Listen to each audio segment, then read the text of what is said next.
Hey, what is up guys, MKBHD here, and this is the Nexus 5. This is easily one of the most anticipated phones of this whole year, and now it's here. Now it's official, and this is the full review. So start off with the design. So this phone comes in black or white, and a 16 or 32 gigabyte model. I chose the 32 gig white. I'm calling it the Stormtrooper phone, others are calling it the Panda phone, but I like it. I think the design is pretty classy, pretty clean and neat. I did a full video actually on all the differences between the black and white model, so that'll be the first video link right below that like button. But the only thing I found since that video is that this white Nexus 5 is really not actually pure white. It's actually more of a shale or off-white color to prevent it from getting noticeably dirty very quickly, and that works. But the Nexus 5 has a very understated design, like some other Google hardware. LG manufactures this guy, but it looks almost nothing like the LG G2 that it's technically based off of. It has a soft touch finish on the back, and it's totally flat, like very little curve until you get to the outside edges, and then there's a camera bump.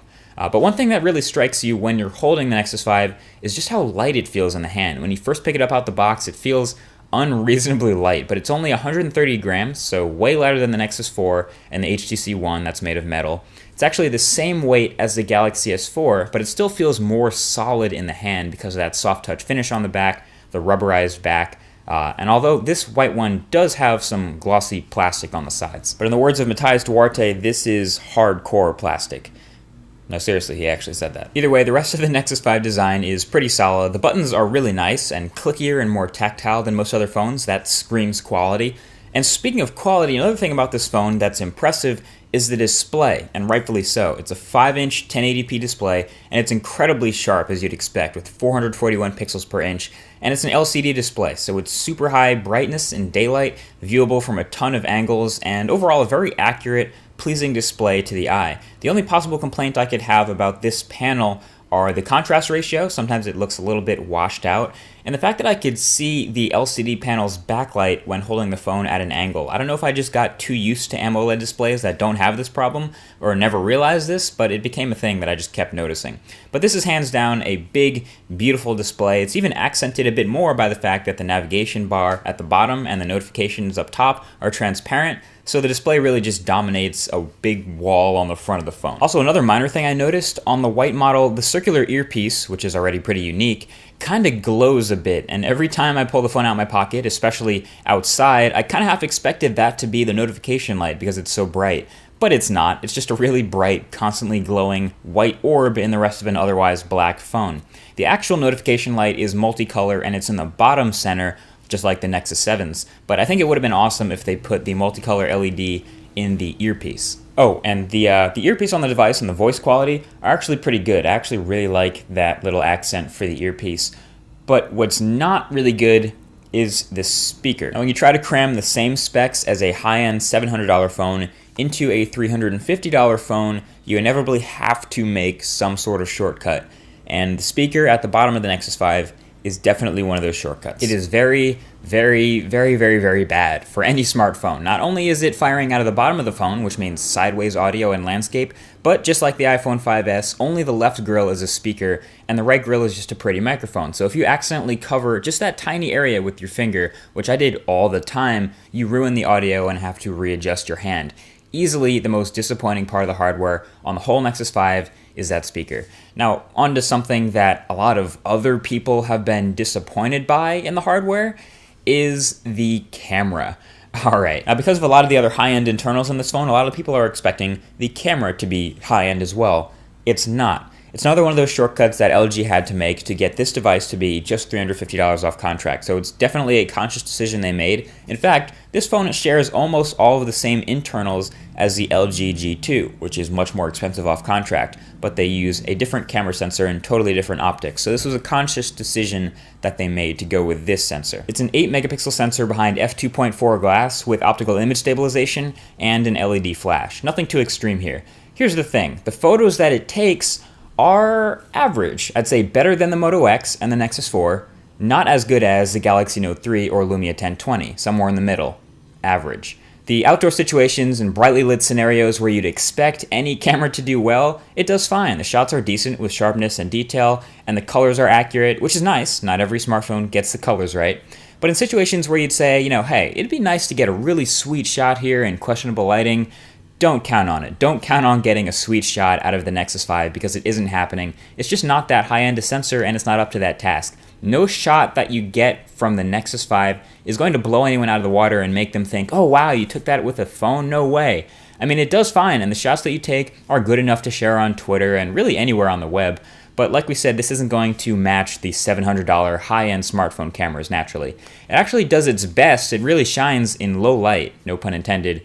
Okay, that was totally intended, but low light is one of its strongest points thanks to the optical image stabilization. In fact, I'd say this Nexus 5 takes some of the best low light shots of any smartphone next to the HTC One. I'll have a full gallery of all my sample shots linked in the description below if you want to check out any of those. I think a lot of the reason people aren't as happy with the Nexus 5 camera experience is because it's not fast anymore. It used to be really fast. If you remember when the Galaxy Nexus was introduced, it had instant shutter. You could just fire off photos rapid fire and instant shutter would take care of that for you really fast.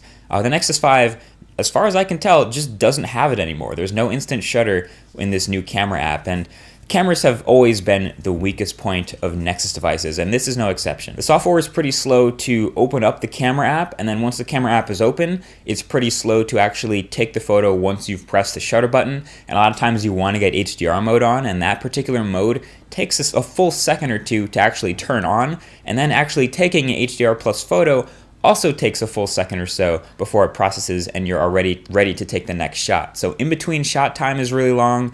The first time you take a shot, it takes a while to open up the camera and it takes a while to switch between modes. So I would characterize this as a slow camera, and that doesn't give anyone any sort of confidence when taking shots with it. Now, I mentioned in another review video of a recent phone, the Moto X, where the camera was just awful as well. This is on a very, very software level. This could be entirely fixed through a software update. I would encourage Google to push the stock camera app to the Play Store like Motorola did with theirs and make it better through that, because this is really the worst part of the software of this phone. This camera app could use a lot of work. But at least something that I love about the Nexus 5's camera app is the video mode.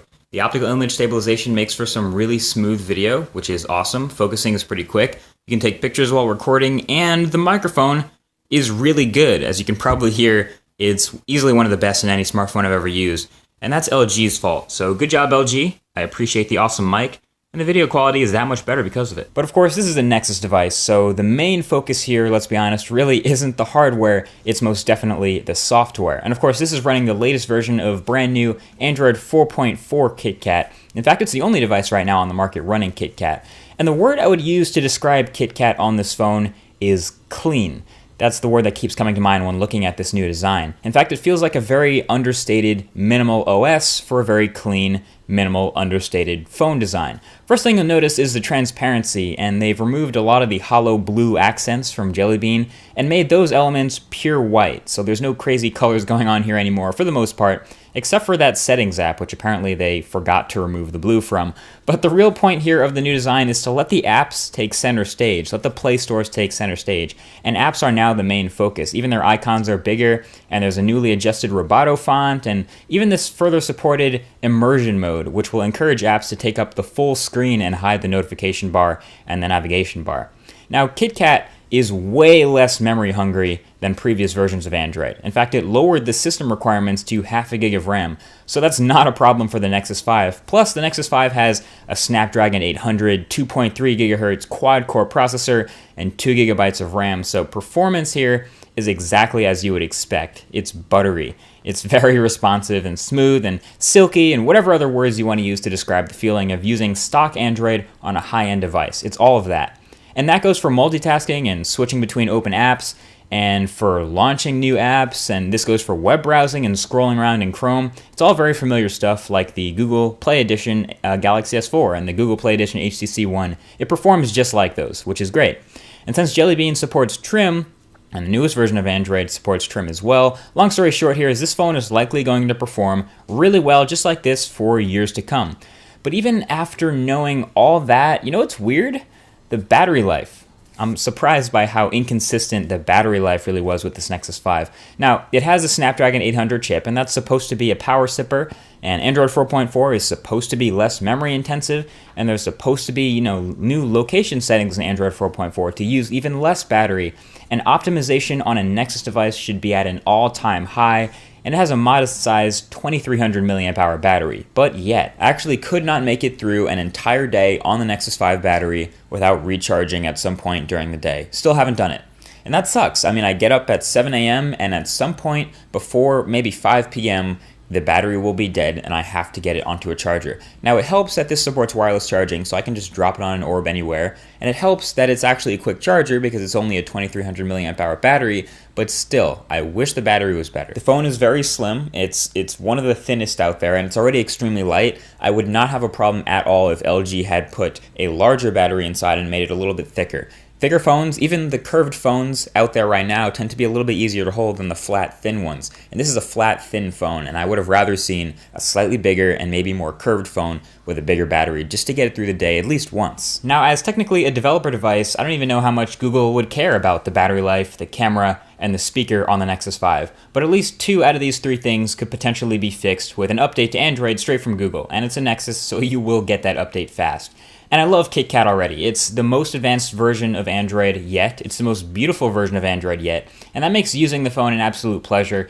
And I use my phone all the time. I'm basically a power user, I could say. And if I could find a way to get more than what seems like the maximum of 3 hours of screen on time in one charge, I would be super happy with this phone. But even now, I am definitely satisfied, and I'm moderately happy using what I think is a really sharp, eye-catching device and the best version of Android out there, KitKat. It also has one of the smallest learning curves of any versions of Android. There's more visual cues starting right on the lock screen where they have an up arrow for Google Now and an actual camera icon like iOS 7 that tells you that you can swipe to get into the camera. It's an even better thought out operating system, and you can see much more attention to detail in a lot of places, even if they did forget to take out the hollow blue from the settings. There are still also all kinds of little things in Android 4.4 that you notice after a while. They're like, hey, why does it do that? You know, little quirks like in the Hangouts SMS integration, it has a separate thread for your Hangouts and your SMS from the same person. I feel like it should recognize names and combine those.